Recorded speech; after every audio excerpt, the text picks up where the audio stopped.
saya tanyakan Pak, yang pertama itu persentase untuk sekolah swasta itu nanti yang penempatannya kira-kira berapa persen Pak? Misalkan kuota dari Kemendikbud dari program ini adalah 1 juta. Nah dari 1 juta tentunya kan didistribusikan kepada beberapa provinsi. Kemudian dari beberapa provinsi tersebut nanti kan ada sekolah negeri di situ dan ada sekolah swasta. Ketika guru ini mendaftar, misalkan dari swasta itu mendaftar dan diterima, apakah penempatannya itu ditempatkan di sekolah asal atau ditempatkan dari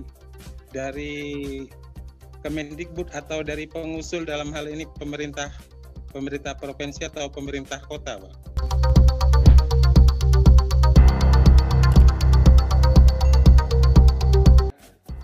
Oke. Kami juga antara senang dan galau karena apa? Guru kami setelah daftar ternyata ditarik ke sekolah negeri. Jadi kami harus merekrut guru baru lagi. Kalau bisa, Bapak kami mohon kalau sudah keterima P3 kembali ke sekolah induk saja menurut kami. Jadi kemarin teman-teman SMA swasta itu juga galau. Kalau sudah keterima, otomatis nanti sekolah swasta tidak ada guru. Itu Bapak yang ke-1. Jadi himbauan kami kembali ke sekolah asal karena pengalaman beberapa tahun yang lalu tentang guru bantu itu kan sudah direkrut kemudian ditarik ke negeri, itu guru bantu, sehingga guru swasta juga akan kehilangan guru-guru yang berpotensi. Ini saya catat sebagai masukan dan nanti mudah-mudahan ada afirmasi policy ya, bahwa rekrutmen ini tidak sampai kemudian menyebabkan guru-guru di sekolah swasta swasta itu justru kehilangan guru-guru terbaiknya. Kemudian yang kedua, rasanya tidak adil ya Pak ya, kalau harus semuanya untuk sekolah-sekolah negeri. Iya. Swasta juga mendapatkan prioritas yang sama lah. Ya. Saya pikir ya negeri dapat RKB, swasta dapat RKB. Ya. Sekarang malah negeri dapat USB, sekolah swasta sekarang bisa dapat USB. Nah kenapa? Wong PNS saja susah. Nah kenapa guru bantu atau P3K ya yang sekarang istilahnya tidak dibagi win-win solution untuk swasta? Minimalnya 30% lah. Yeah. Saya pikir ada win-win solutionnya. Jangan diambil semua oleh negeri gitu loh. Ya seperti tadi keluhan-keluhan para ibu dan kepala sekolah. Jadi ketika mereka sudah hebat, sudah bagus di sekolah swasta, begitu diangkat jadi P3K, diangkat, dipindah ke sekolah negeri. Nah ini kan kita sia-sia mendidik dari nol, termasuk PNS juga Pak. Oleh karenanya ya mohonlah pertimbangkan agar P3K juga ada formasi untuk di sekolah swasta, terutama mereka yang punya pengabdian lebih dari 10 tahun misalnya di swastanya, sehingga mereka punya power ya, punya kemampuan yang lebih dan tetap diberdayakan di sekolah swasta tersebut. Barangkali itu terima kasih. Dan satu lagi, mohon kalau bisa ya guru P3K karena memang setara dengan PNS ya 3A, ya setara dengan gaji 3A dong. Masa setara dengan UMR tadi Pak? Berarti kan UMR-nya beda-beda antar kabupaten kota, berarti beda juga Pak. Ihsannya atau honornya atau gajinya. Terima kasih. Mohon maaf Pak. Bila kurang berkenan, akhir kalam.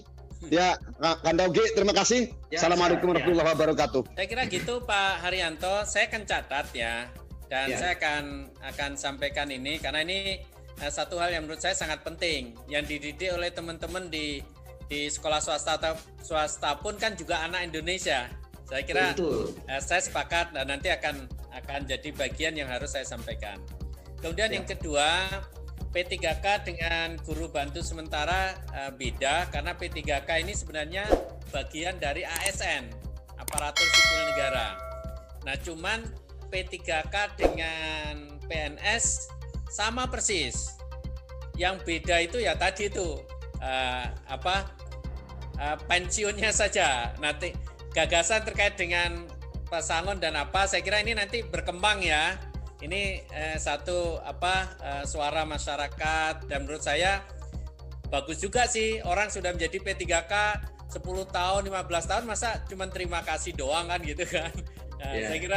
Saya kira ide-ide menarik dan perlu juga ini dipertimbangkan bagian dari kita mengangkat kesejahteraan, penghargaan dan perlindungan bagi guru. Insya Allah Pak Toblis akan.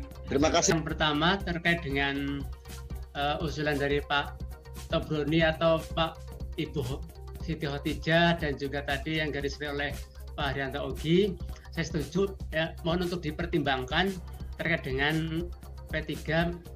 Kalau misal nanti ada guru misal swasta yang lulus kemudian ditarik ke negeri, karena di lapangan ada juga yang sudah atau melarang guru-guru untuk mendaftar ke P3K, karena nanti kalau misal sudah lulus dan diterima nanti akan meninggalkan sekolah tersebut, padahal itu juga sudah lama sudah punya potensi yang bagus, sehingga ini juga akan menurunkan mutu dari sekolah asal.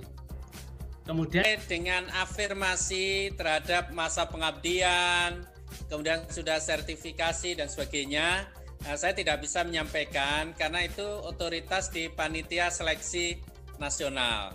Gitu. Tapi saya sangat yakin seorang guru yang sudah melakukan pengabdian lama, apalagi sudah sertifikasi, pasti punya nilai positif, punya nilai lebih dibanding dengan guru yang lain.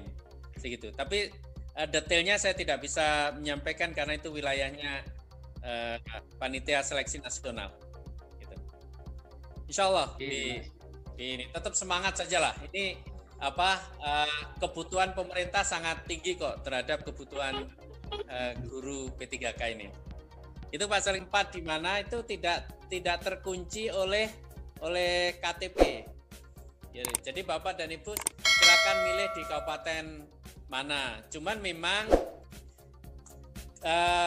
guru dari sekolah asal itu yang lebih prioritas untuk mendapatkan penugasan di sekolah tempat dia mengajar sebelumnya. Kalau dia lolos dalam seleksi P3K ini. Gitu.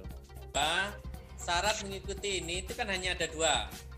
Bapak Ibu tercatat di Dapodik atau Bapak Ibu memiliki sertifikasi pendidik. Nah tadi sekali lagi kalau terkait dengan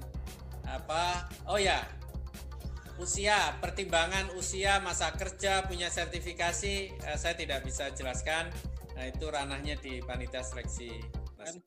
Yang pertama itu persentase untuk sekolah swasta itu nanti yang penempatannya kira-kira berapa persen Pak? Misalkan kuota dari Kemendikbud dari program ini adalah 1 juta. Nah dari 1 juta tentunya kan didistribusikan kepada beberapa provinsi. Kemudian dari beberapa provinsi tersebut nanti kan ada sekolah negeri di situ dan ada sekolah swasta. Ketika guru ini mendaftar, misalkan dari swasta itu mendaftar dan diterima, apakah penempatannya itu ditempatkan di sekolah asal atau ditempatkan dari Kemendikbud atau dari pengusul, dalam hal ini pemerintah provinsi atau pemerintah kota, Pak? Itu saja barangkali pertanyaannya, Pak. Terima kasih. Terima kasih Pak Hudori. Bapak Ibu, rekrutmen honorer menjadi P3K ini adalah untuk memenuhi kebutuhan guru di sekolah negeri.